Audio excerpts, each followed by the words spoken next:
नमस्कार, मैं हूं निखिल कुमार। आप देख रहे हैं वरिष्ठ नागरिक केसरी क्लब का फेसबुक पेज।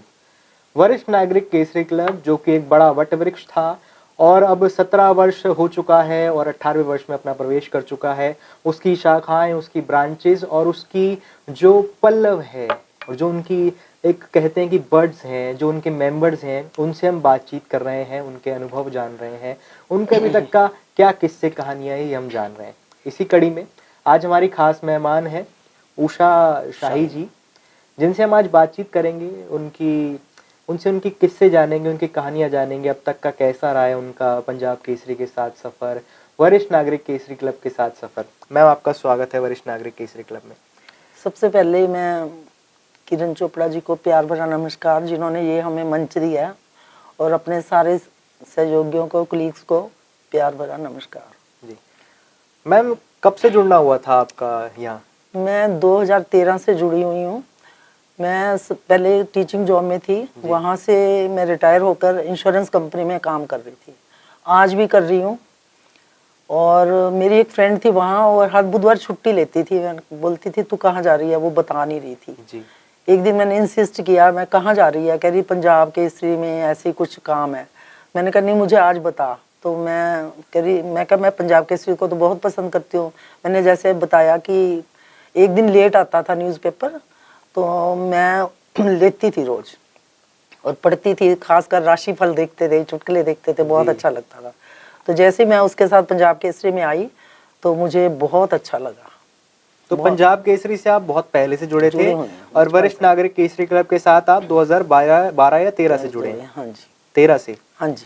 तो मैम, जुड़ने के पीछे रीजन था, कुछ रीजन था आपका कि जब कह रहे थे आपकी वेडनेसडे कुछ? ये चक्कर था कि बच्चों की शादी हो गई थी 2000 में, दोनों बच्चों की। 2 बच्चे हैं मेरे, एक यूएस से रहता है बेटा, उसके भी एक बेटा बेटी है, एक बेटा यहाँ पश्चिम बंगाल पंजाबी बाग के नजदीक रहता है, उसके भी एक बेटा बेटी है। सब कुछ ठीक है। हम दोनों मियाँ बीबी अकेले हो गए थे और मन नहीं लगता था, तो ऐसे मैंने इंश्योरेंस कंपनी ज्वाइन की आफ्टर रिटायरमेंट। वो आज तक चल रही है। इस बीच 2002 में अचानक ही मुझे कोई बीमारी आई आंखों की, तो डॉक्टर ने बोला कि आपकी आंखों का कोई इलाज नहीं है, जा सकती हैं। तो मैंने बोला जब जाएंगी देखा जाएगा, तब हो सकता है मैं एक्सीडेंट में मर जाऊं, हार्ट अटैक से मर जाऊं, तो मैं तब रोऊंगी, अब नहीं रोऊंगी। तो मेरा इलाज 2002 से ही चल रहा है, और उसके बाद धीरे धीरे 2013 में मेरा विजन कम होता गया, लेकिन 2015 में अचानक ही एक राइट साइड की आंख चली गई। मैं किसी क्रिमिनेशन पे गई थी, वहां चली गई, और फिर 1 साल के बाद दूसरी आंख भी चली गई। इसमें मैं I can recognise day and night, भी डे एज अ नाइट है, पर मैं कोई ऑब्जेक्ट्स नहीं देख पाती। इसके लिए मैंने बहुत इलाज करवाया, बहुत 1-1 लाख के इंजेक्शन लगते थे, सब किया, लेकिन कुछ नहीं हुआ, क्योंकि इसका कोई इलाज ही नहीं है। तो मैं बहुत डिप्रेशन में जा रही थी। तो मैं यहाँ पंजाब केसरी में जब आई, तो किरण चोपड़ा जी तो मुझे बाद में मिले, पहले किरण मैदान जी मिले। तो किरण मैदान जी ने मुझे, कईयों ने हंसी भी उड़ाई, शायद ये झूठ बोल रही हो, नहीं दिखता है ना। तो मैंने उन्हें अपनी फाइलें दिखाई, मैम ने एक गिफ्ट दिया। मैंने बोला अगर मुझे दिखाई दिया तो जितने हाल में बैठे हैं सबको गिफ्ट दूंगी। लेकिन मैम ने मेरे को इतना हौसला दिया, अब मुझे लगता है कि मुझे किसको सफाई देने की जरूरत नहीं है। मैम ने बोला आप एक तो ये रोना छोड़ोगी बात बात पे, दूसरी बात आप ये नहीं बोलोगी कि मुझे दिखाई नहीं देता, आप बोलो मुझे दिखाई देता, और किसी को सफाई देने की जरूरत नहीं। अपनी इस बीमारी को अपनी कमजोरी नहीं, ताकत समझो। अगर तुमने दोबारा मेरे सामने रोई तो मैं बात नहीं करूंगी आपसे। उन्होंने मुझे इतना प्यार, इतना विश्वास दिया, मैं बता नहीं सकती। फिर मीटिंग में 2-3 बंदों ने कहा कि अलग मिलो, रूबी खराना जी ने बोला अलग मिलो, सबने बोला गुरुजी को मानो, आपकी आंखें जरूर आएंगी। जो भी कहा मैंने माना, लेकिन मैम ने मुझे इतनी ताकत दी। फिर उसके बाद मैं किरण चोपड़ा मैडम से मिली एक चौपाल में, वहाँ हमारी खुली बातचीत हुई। उनको बीमारी के बारे में पता चला, वहाँ मेरे को बताया गया कि 5-7 लाख के लिए अपनी आंखें मत जाने देना। मेरे को इतनी खुशी हुई, इतनी खुशी हुई कि मेरे पीछे कोई है। हालांकि मेरे बच्चे कर रहे हैं, लेकिन फिर भी एक आनंद सा अंदर से आया, भी कोई ताकत है जी। कोई किसी से कुछ नहीं लेता, लेकिन ये तो मेरे ख्याल में भी जैसे खाना सब जगह मिल जाता है, शरीर की भूख सब जगह मिल जाती है, हम खाना खाते हैं, नहीं मिलता घर में तो गुरुद्वारे में खा लो, मंदिर में खा लो, कहीं भी खा लो, लेकिन जो आत्मा की खुराक है, एक आत्मा की शांति है, एक हमें विश्वास मिलता है, वो मुझे यहाँ आके बहुत अच्छी तरह मिला। ऐसे नहीं है किरण चोपड़ा जी को कोई दुख नहीं, कोई परेशानी नहीं, कुछ उनको वरीज नहीं है, लेकिन उन सबको पीछे रखते हुए उन्होंने हमारे बुजुर्गों का ध्यान दिया और हमें एक ऐसा मंच दिया जहाँ हम खुल के बातचीत कर सके। इस दौरान इन्होंने शो कर रहे थे, फैशन शो और डांस शो, तो मैम ने एकदम मुझे कहा कि शाही मैम आप आगे आओ। मैं इतनी हैरान हुई, इतनी खुश हुई कि मैम ने मेरे को डांस में लिया जी। मेरे को इतनी कमी होते हुए भी मैम ने आगे किया। उस मतलब कि मैडम की जो शब्द थे उसने मेरी जिंदगी के दिन बढ़ा दिए और मुझे इतनी खुशी हुई मैं बता नहीं सकती। राधिका मैडम मेरे को जानती नहीं थी, लेकिन मेरे को गुरु गोविंद सिंह कॉलेज में कोई फंक्शन था, इसने किनारे पे खड़े देखा और भागी आई और मेरे को हाथ पकड़ के अंधेरे में सोफे पे बिठाया। तो मैं मतलब कि मानती हूँ कि जरूर नहीं है कि अपने बच्चे ही अपने पास हो, मतलब कि किसी को भी तुम गोद में ले लो, चूम लो, पोता बन गया, पुत्ती बन गई। अब मेरा पोता 22 साल का है, मैं उसे 4 बार मिली हूँ, क्या प्यार आएगा उसे, नहीं ना। और बहुत रोती थी, बच्चे दूर हैं, 22 साल से वहाँ यूएसए में है, लेकिन मन को एक शांति मैंने यहाँ आके पाई, ये शांति पाई कि कोई बात नहीं। अब यहाँ वहाँ तो एक बेटा, यहाँ कितने बेटे हैं, कितने बेटे हैं, कितने बेटे हैं, कितने बुए हैं। अगर प्यार आता है किसी को चूम लो। और आजकल के जमाने में हम उम्मीद ही नहीं कर सकते कि कल पोता मेरी हेल्प करेगा या दोता करेगा, कोई नहीं करता। हमें जो जीवन एक संघर्ष है, चुनौती है, रणस्थल है, हमें खुद ही सामना करना होगा इसका। मेरे में इतनी हिम्मत आई यहाँ आके कि मैं बोलती थी, उसने मुझे ये कह दिया कि फैशन कर रही है और दिखता है नहीं, ये झूठ मार रही है, ये ऐसे कर रही है, लेकिन मैंने सबको पीछे ध्यान में रखते हुए किरण मैम की बात को आगे रखा कि कोई ध्यान नहीं देना, किसको कोई सफाई नहीं देनी। मैंने ये सोच लिया कि पास्ट इज डेड, पास्ट तो मर ही गया, फॉरगेट इट, और फ्यूचर इज अनसर्टन, प्रेजेंट में जी, बी प्लेजेंट इन प्रेजेंट। ये मैंने थ्योरी अपनाई पंजाब केसरी में आने के बाद। अब जो रिश्ते हैं हमने, उसने मेरे लिए ये नहीं किया, उसने मेरे लिए वो नहीं किया, उसको मैं अहमियत नहीं देती, क्योंकि जो भी रिश्ते हैं, जो भी लड़ाई झगड़ा है, वो तो डेड हो गया ना, पास्ट इज डेड। तो उस डेड को क्या सोचना है।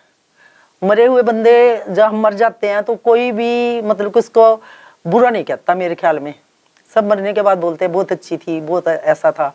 तो इसी तरह रिश्ते भी ऐसे हैं, बहुत अच्छे थे, चलो खत्म हो गए। तो मुझे यहाँ आके बहुत ही अच्छा लगा। बच्चे कहते हैं तेरे को ऐसा क्या मिलता है जो पंजाब केसरी गीत गाती रहती है और यहाँ आके नहीं रहने को तैयार। मैं कह नहीं, यहाँ जिससे दिल करे मिलो, जहाँ जो दिल करे खाओ।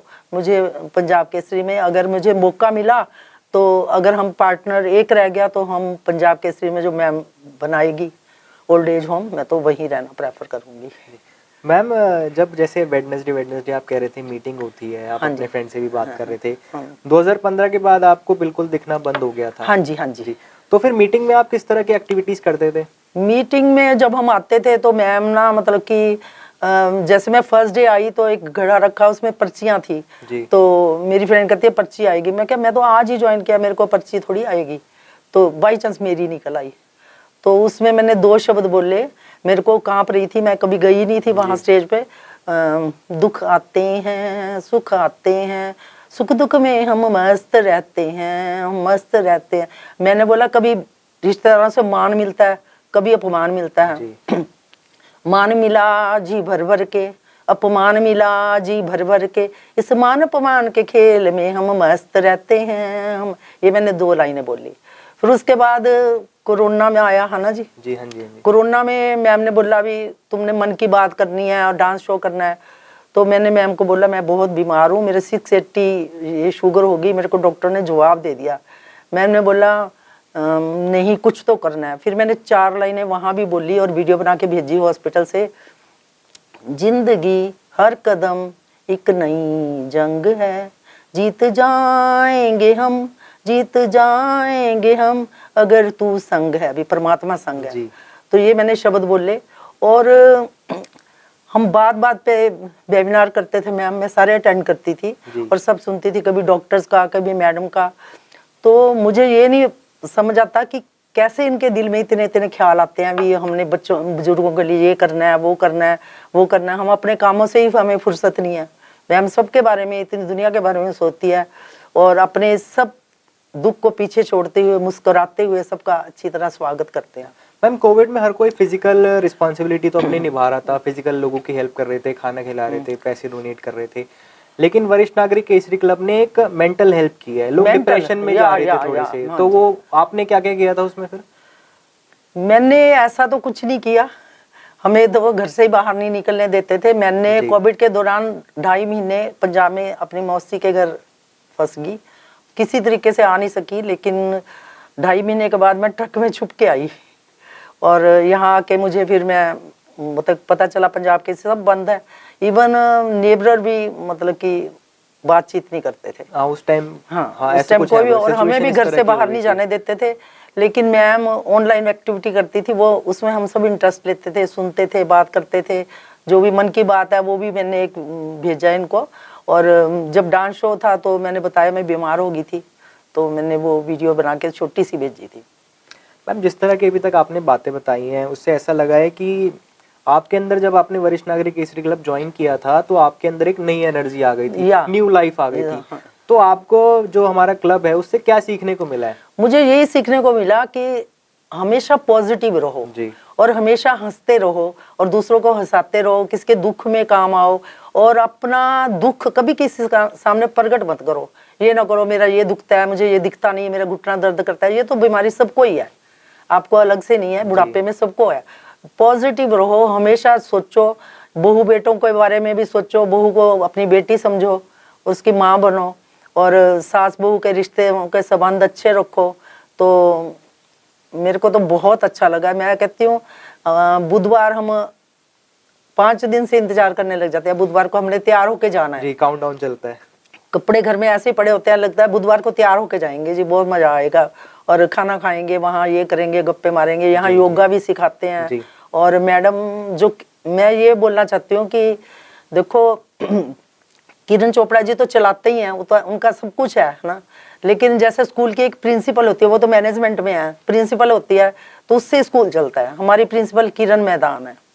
किरण मैदान मैम कोई किसी में भेदभाव नहीं रखती, वो इतना प्यार जताती हैं, शायद उनको भी बहुत सारे दुख हो, घर में तकलीफ हो, लेकिन उन्होंने कभी जाहिर नहीं किया और हमेशा हमें पॉजिटिव में। मेरे को तो उन्होंने स्पेशली ये बोला है कि कभी मैं ये ना सुनूं कि मेरे को दिखता नहीं, और बात भी नहीं करूंगी तेरे से अगर तूने दोबारा रिपीट किया। तो मुझे उनका व्यवहार बहुत ही अच्छा लगा, और उन्होंने मेरे को नहीं, उन्होंने सारे हाल को नहीं वो सबको कहती है सारे साथ साथ गाओ। तो वो सारे जो गाने हैं, जो सारे वो है, सब पॉजिटिव होते हैं। मैम मतलब आपने, आपकी एज भी काफी ज्यादा है, मैं 72 ईयर्स की हूँ। आपने दुनिया भी काफी देखी है, रिश्तों को आजमाया भी हुआ है, तो आपके हिसाब से वरिष्ठ नागरिक केसरी क्लब जो बाकी एनजीओज होते हैं सीनियर सिटीजन्स के, उससे किस तरह से अलग है?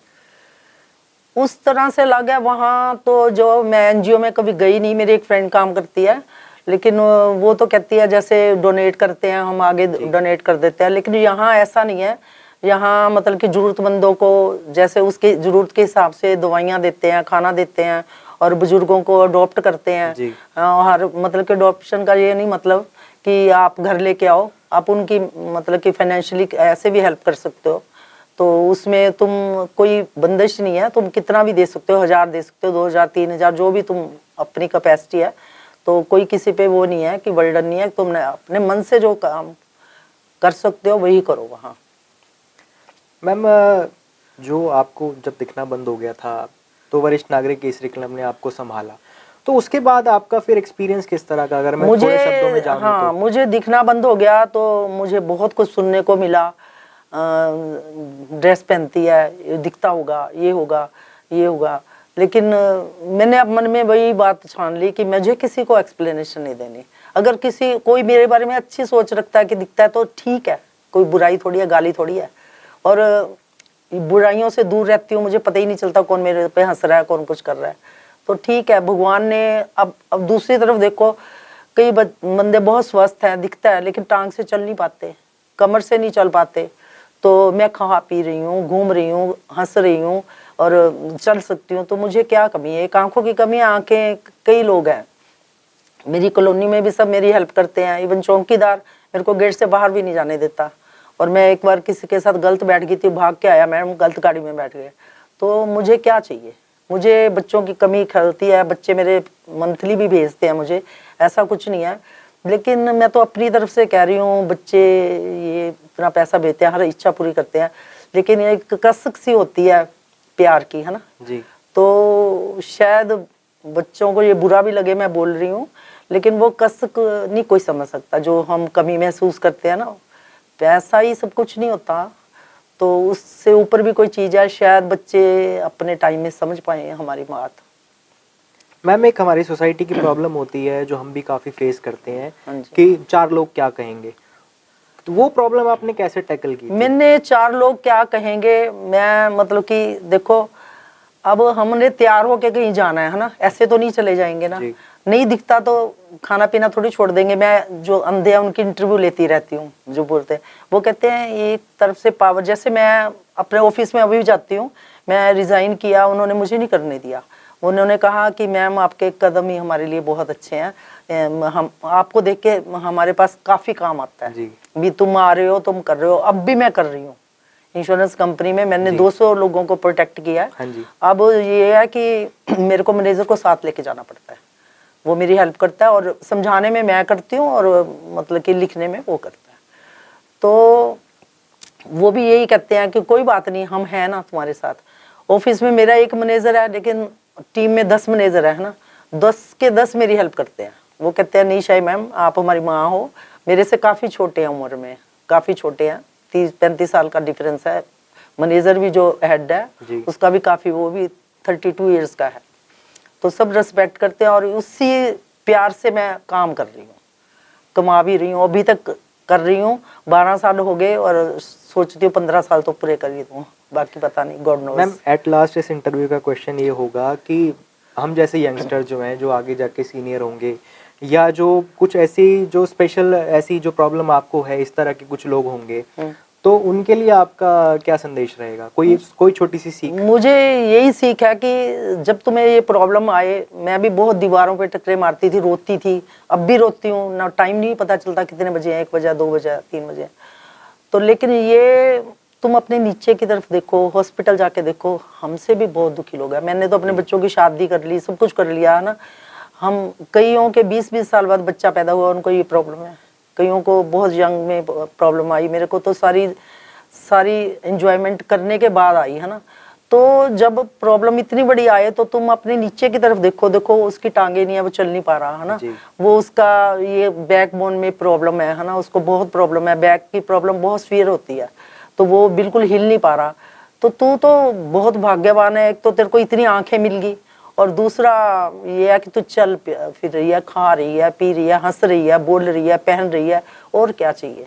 सबको सब चीजें तो नहीं मिलती ना, और पैसे से सब कुछ पूरा भी नहीं होता, इसलिए पीस ऑफ माइंड मैं सबसे ज्यादा मानती हूँ। मैं कभी मंदिर गुरुद्वारे में पैसा आज तक नहीं मांगा, ना मांगूंगी। मैं कहती हूँ god give me peace of mind. Peace of mind includes everything, जो आ गई तो सब कुछ आ गया। तो ये कहती हूँ अगर किसको प्रॉब्लम है वो नीचे की तरफ देखे, ऊपर की तरफ ना देखे कि वो देखो कैसे कारों में जा रहा है, वो ऐसे जा रहा है ना। अगर ऐसे देखोगे तो फिर एक दिन भी जी नहीं पाओगे। इसीलिए मैं ये कहती हूँ कि बार बार कि अपने प्रेजेंट में जियो, जो पल है। तुम रात को सोचो कि मैंने आज मर जाना है, और मेरे पास से 4 घंटे हैं, और 4 घंटे में तुम कितना एंजॉय कर सकते हो करो। और उसके बाद तुम कल फिर सोचो मैं मर जाना है, तो फिर एंजॉय करो। मतलब कि मेरा मतलब है कि प्रेजेंट में जियो, बी प्रेजेंट इन प्रेजेंट। ये ना देखो मेरा बेटा मुझे नहीं पूछ रहा, वो नहीं पूछ रहा, अब हम रोते रहेंगे फिर भी वो नहीं पूछेगा। अब मेरा बेटा मेरी जान था, मैं सारी दुनिया कहती थी कैसे जिएगी, है ना, जी रही हूँ, खा रही हूँ, सब कुछ कर रही हूँ, है ना। वो साल में 2 साल में एक चक्कर लगा लेता है, फोन कर देता है, पैसे भेज देता है, वो अपनी तरफ से बहुत ज्यादा करता है। भी मैंने रिस्पॉन्सिबिलिटी कर ली, वही जो मैं बात पहले दोबारा रिपीट कर रही हूँ, एक कसक तो होती है ना जी। जब बीमार पड़ते हैं खुद ही उठ के सब कुछ करना पड़ता है, खुद ही टटोलना पड़ता है, तो फिर लगता है भी कोई पास होता तो कुछ करता है। पर फिर भी कोई बात नहीं, मैं सबको यही कहना चाहूंगी, जैसे किरण मैदान जी ने बोला है, अपनी बीमारी को कमजोरी मत समझो, कोई भी जो भी हो ताकत समझो। बुजुर्गों को सबको कुछ ना कुछ तो लगा रहता ही है, और लगा भी रहेगा। इसलिए मेरी सबसे यही प्रार्थना है कि अपने आप को बिजी रखो, व्यस्त रखो, मस्त रखो, और खुश रखो, और be live in present, be happy in present. Ma'am बहुत अच्छा हाँ, बोला आपने, हाँ। बहुत इंस्पिरेशनल बोला। हाँ। तो उषा शाही जी ने अपनी काफ़ी इंस्पिरेशनल स्टोरी आज अपनी शेयर की है। मुझे ज़रूर ये यकीन होगा कि जब आप ये सुनेंगे, जो भी है हमारे जो व्यूअर्स हैं ये वीडियो देखेंगे, वो काफ़ी इंस्पायर होंगे, जिनको मैम की तरह कुछ डिसऑर्डर है आई साइट को लेकर, वो भी मैम की स्टोरी सुन के थोड़ा मोटिवेट होंगे कि बी प्लेजेंट इन प्रेजेंट। इस तरह से वर्तमान में जिए, ना आप भूत बदल सकते हैं या अपना भविष्य आप देख सकते हैं। वर्तमान में जिएंगे काफ़ी सही रहेंगे और व्यस्त रहें, मस्त रहें और स्वस्थ रहेंगे। और जो मैम ने कहा कि भगवान से एक पीस ऑफ माइंड मांगे, अगर आपको शांति मिल गई तो फिर पैसे की कोई चिंता होगी नहीं, फिर पैसा अपने आप आपके पास आएगा। इसी तरह के और इंस्पिरेशनल स्टोरीज और इसी तरह की किस्से और कहानी आपके लिए हम लाते रहेंगे। तब तक के लिए देखते रहिए वरिष्ठ नागरिक केसरी क्लब का फेसबुक पेज।